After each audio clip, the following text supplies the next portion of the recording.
Goal scorer. Orgeng.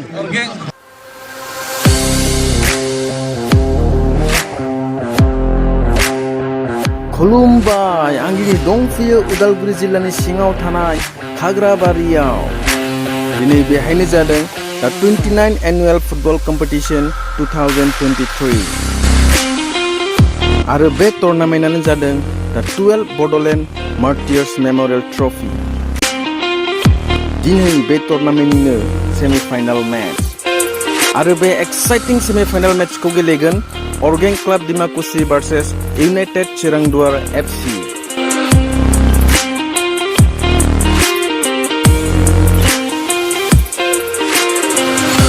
गोजा गाबनि जार्सि गाननाया अर्गें क्लाब आरो गोमो गाबनि जार्सि गाननाया इउनाइटेड चिरांदुवार एफसि नै सोनोमब्र'आ गावनि सिगांनि टीमजोंनो एगेन्स्ट गेलेगोन बिथाङा डिमाकुसि अर्गें क्लाबजों गेलेगोन दायो नोंथाङा बे सिगांनि नोंथांनि टीमजों गेलेनानै बोरै मोनगोन मोजां गेलेनो नाजानोसै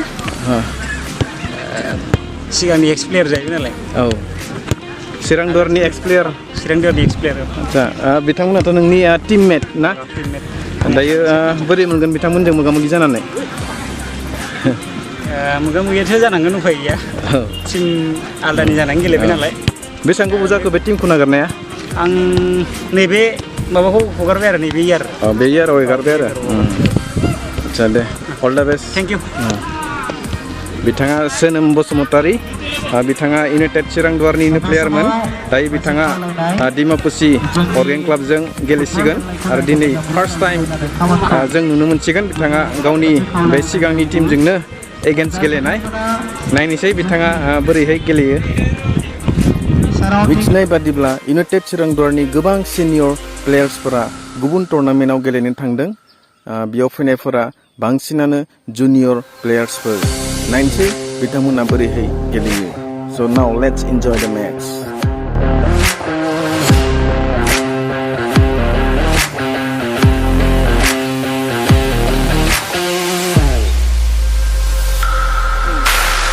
दिनै रेफारिफोरा बिथांमोनानो अन्नानै सिनायथि लागोन आंनि मुङा हेमन्त बर' अल दा बेस्ट थेंक इउ अन्नानै सिनायथि आंनि मुङा सायखं सोरगियारि अल दा बेस्ट खाग्राबारि आंनि मुङा बरुन बर' अल दा बेस्ट दख'रा दुलाराय बर' फरायसा आफाद आरो खाग्राबारि गेलेमु आफादनि बानजायनायाव सोलिबाय थानाय खुंगा 29थि सा-12 बड'लेण्ड मंख्लं गोसोखां बिथांमोना दिनैनि मेचखौहाय जाज खालामगोन जोबथा गेलेनाय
Red card जाबाय Orgen Club ni 12 number jersey ya red card जाबाय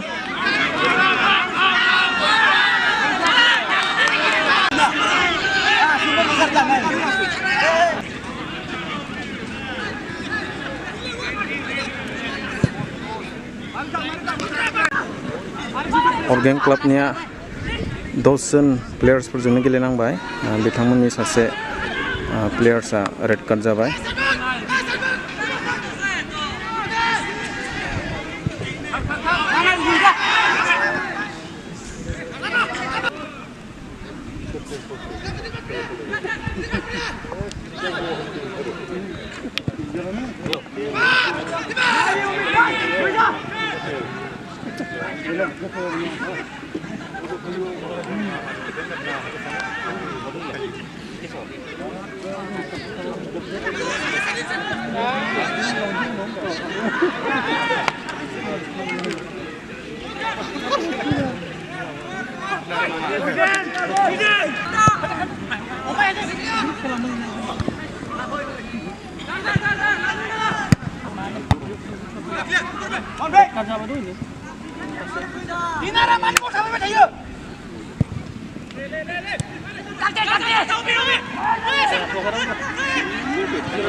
Orgen Club'a गलसे सोबाय बिथांमोना 10 जन प्लेयारजोंनो दायो गलसे सोनो हाबाय दायो गासैजों स्क'रा जानानै दङ Orgen Club 1 आरो United Chirangduar 0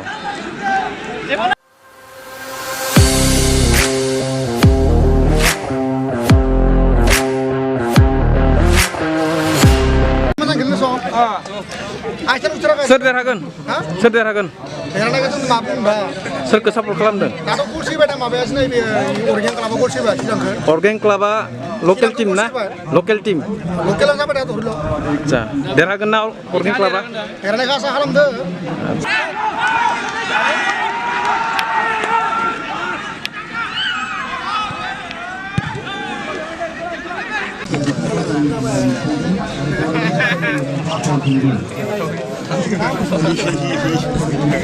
दे सोरखौ सापर्ट खालामदों चिरां Orgen Club'a लकेल टीम मानो सापर्ट खालामाखै Orgen Club'a बाय गरमद्राय गाहाम नाङा इखो बेनिखाय गरमद्रायखै गाहाम नाङाखै आरो मासेलेमोन नोंथांनिया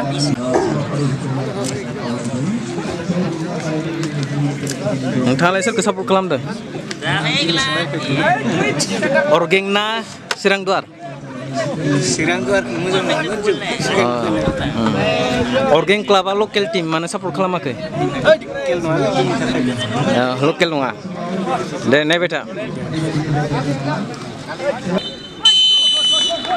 हाफ टाइम जाबाय दायो गासैजों स्क'रा जानानै दङ Orgen Club 1 आरो United Chirangduar 0 बिथाङानो अर्गें क्लाबनि गल स्करार टन्टर टीम टू 10 जन प्लेयर লগত एक गल दिया परिसे केनेका लागिसे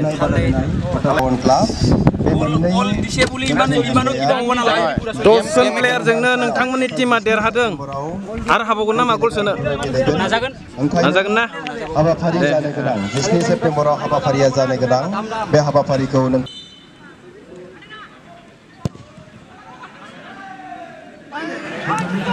सोर देरहागोन आबौ सोर देरहागोन अर्गें ना चिरांदुवार चिरांदुवारा देरहागोन नाथाय चिरांदुवारा गलसे जाना दोङो दायो द्र खालामनो हागोन अर्गें क्लाबा लकेल टीम मानो सापर्ट खालामाखै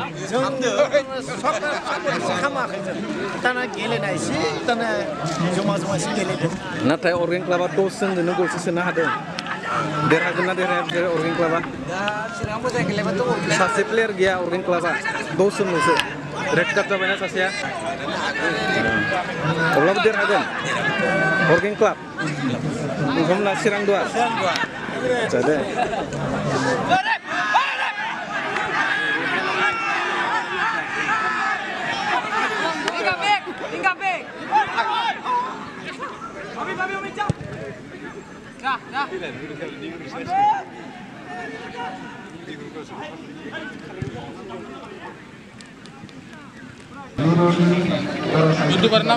Oh, bobet tim yang support. Orgeng Club. Orgeng Club local team na. Nathai Orgeng Club 2 জন ल'सो प्लेयार जाना दङ दायो देरहागोन ना देरहाया देरहागोन ना अब्लाबो गलसे सोबाय न आरो हाबावगोन न बिथांमोना अर्गें क्लाबनि सापर्टार अर्गें क्लाबा जाबाय लकेल टीम अर्गें क्लाब जिन्दाबाद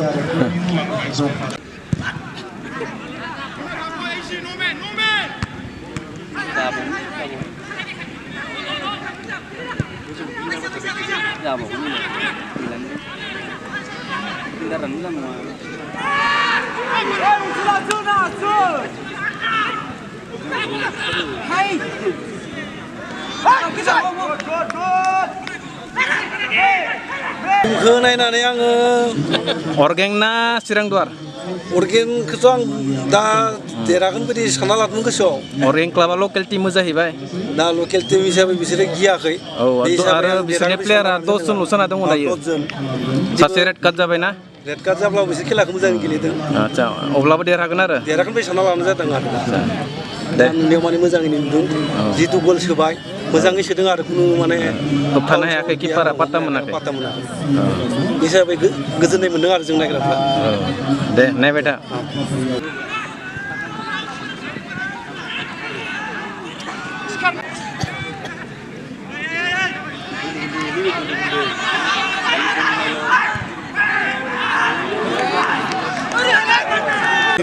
Orgeng local team. Orgeng देरहागोन ना चिरांदुवार देरहागोन चिरांदुवार Orgeng ना चिरांदुवार चिरां नै बिथाङाबो चिरां सापर्टार चिरां ना अर्गें जोंनिया डेम'क्रेसि अर्गें बरिया लकेल टीमखौ सापर्ट खालामनांगौ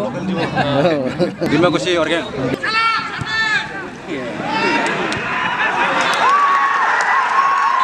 Orgeng Club आरो गलसे सोबावबाय गासैजों स्क'रा जानानै दङ Orgeng Club 2 आरो United चिरांदुवार 0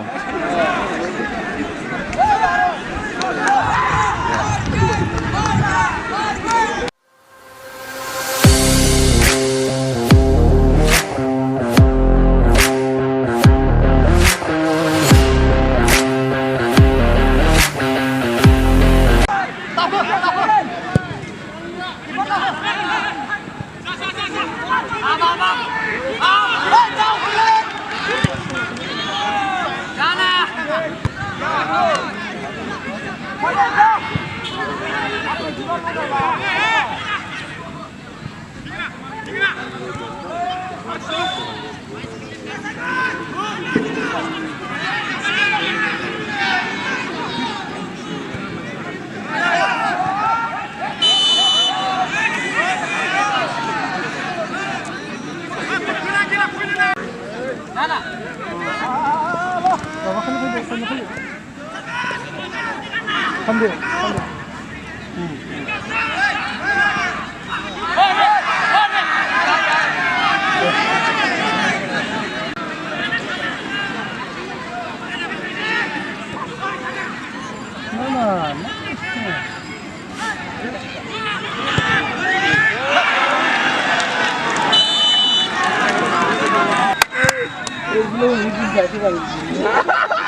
Finally, Dimakusi Orgen Club देरहानो हाबाय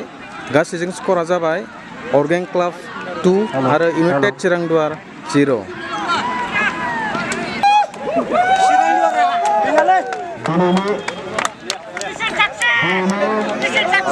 सेमिफाइनालाव मैन अफ द मैच बेखौ जोङो लोगोसेयाव फोसावनो सानदों जार्सि number 10 Amit Thakuria Dimakuchi jersey number 10 Amit Thakuria अर्गेन क्लाब दिमाकुसिनि बिथांमोना मैन अफ द मैचखौ मोननो हादों मैन अफ द मैचखौ जोङो हेन्डअभार खालामनो थाखाय खावलायनो सानदों बिथाङानो गल स्करार फरायसालिनि एसिस्टेन्ट प्रफेसार डक्टर सरगियारि सार बिथाङा हेन्डअभार खालामगोन मैन अफ द मैचनि चेकखौ ओंखायनो जार्सि नाम्बार 10 अमित ठाकुरिया फंबाय नोंथांमोननि सिनियर प्लेयार्सफोरखौ गोबांखौ नुनो मोनाखै मानि थाखाय फैयाखै जोंनिया दा सन्तोष ट्रफि ट्रायलआव जोंनि मेन टिमनिफ्राय दोसोनानै सन्तोष ट्रफि ट्रायलआव दं बाखि आरो दिनै जोंहा तेजपुराव मोनसे गेम जागासिनो बेयाव गावनाय जादों ओमफ्राय बेडलाक खेलाया बिदिनो जेननाय देरहानो थाखाय नाजादोंमोन थेवब्लाबो उन्दैफ्राबो दा फ्रायानो जुनियर होनजायो बाव सिनियर साथामसोल' दङ बाखि ओमफ्राय सन्तोष ट्रफि ट्रायलआव दं दा जेननायनि जाहोनखौ बेखौनो नायनो सानदों नामा नोंथांमोना जेननायनि जाहोना बेनो किजानि जोंनि गेलेनाया दिनै जायाखैबो जानो हागौ गेलेदोंमोन गेलेनाया खिन्थु बाय मिस्टेक जोंनि मिस्टेक बेयाव मोननैसो मिस्टेक दं बेयावनो गल जाबाय जों आरो बाखि जों आखा दंमोन माने सिनियरफोर मेन टिम थायोबा माने देरहागोनखौ आरो डिसएपइन्ट जादों नामा एसे दुखु मोनदों नामा दुखुआथ' गावनि टिम जेननाय हिसाबै गावनि क्लाब जिहेतु माने एसेबाबो दुखु फैगोन दुखु मोनबाबो माथो खालामनो जेननाय देरहानायाथ' बिदिनोसै मोनसे टिम देरहागोन मोनसे टिम माबागोन बिथांमोनाबो माने बिथांमोननि अर्गेन क्लाबाबो मस्ट सिनियर गोजा बुंनो थाङोब्ला नोंथांमोननि टिममेट सासे प्लेयार नुदों आं बेयाव सोनोम बिथांनि सायाव नोंथाङा मा बुंगोन बिथाङा माने ओरैबायदि जायो क्लाबाव माने जोंखौ खैबाजानि जोंखौबो फैगौ बोसोराव जोंखौबो लेंहरनाय जानाय नङा माने क्लाबाव बिदिनो थांलाय फैलाय बयबो बिदि जायो बेयाबो गथ' प्लेयार माने बेहा गुबुन दाबसे जायगायाव गेलेबाय जेरै अर्गेन क्लाबाव बारस्लायबाय थिग बिदिनो गावबागावनि जेराव गाव गोसो बेयावनो गेलेयो प्लेयारफ्रा दा बेनो आरो जेनेबा आंबो फैगौ बोसोराव बाव गेलेयाबो जानांगौ दस्रायाव गेलेगोन बेबायदि सोरखौ लेंहरो सोरखौ लेंहरा क्लाबनि डिसाइड खालामो दा दिनैनि खेलायाव जोङो मस्ट जोंनि सिनियर थायोमोनबा देरहागौमोन आरो Thank you. All the best for next game. Congratulations.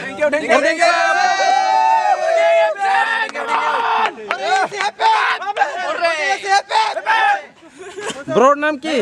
Dipen दैमारि दिपेन दैमारि देरहाना बोरै मोनखो मा बुंगोन मोजां नांदों गेलेनानै जों फार्स्टआवनो 5 मिनिटसोआवनो जों रेड कार्ड सासे जादों लोगोनो ओमफ्राय 10 जनजों खस्थ' खालामनानै देरहाबाय आरो गलनियाव 2-0 आच्छा दे फाइनाल मेट्चनि थाखाय all the best thank you बे समाव डक्टर दुगुसा सरगियारि मैन अफ द मैच